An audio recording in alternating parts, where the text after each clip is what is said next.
The story of the Oriole. The king of the north once said to himself, "I am master of the country of ice and snow, but what is that if I cannot be ruler of the land of sunshine and flowers? I am no king if I fear the king of the south.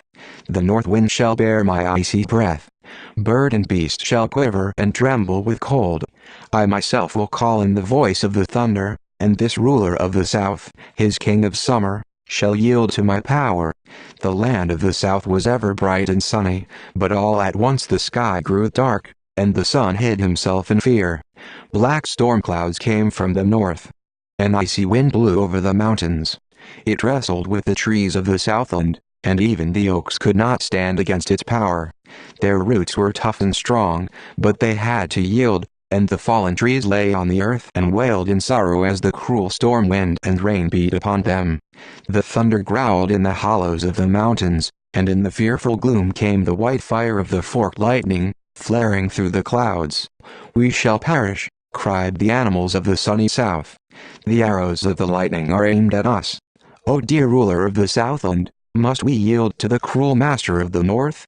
"My king," said a little buzzing voice, "may I go out and fight the wicked master of the storm wind?" The thunder was still for a moment, and a mocking laugh was heard from among the clouds, for it was a little hornet that had asked to go out and meet the power of the ruler of the north. "Dear king, may I go?" repeated the hornet. "Yes, you may go," said the king of the south, and the little insect went out alone, and bravely stung the master of the storm wind.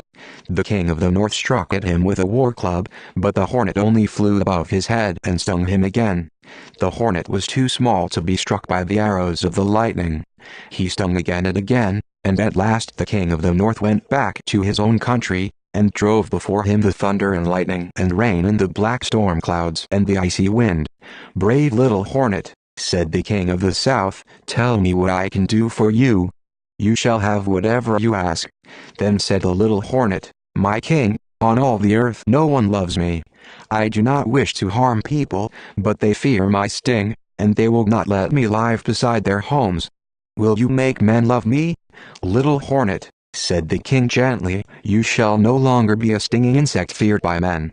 You shall be a bright and happy Oriole, and when men see you, they will say, 'See the beautiful Oriole.' I shall be glad if he will build his nest on our trees." So the hornet is now an Oriole, a bird that is loved by everyone. His nest looks like that of a hornet because he learned how to build his home before he became an Oriole.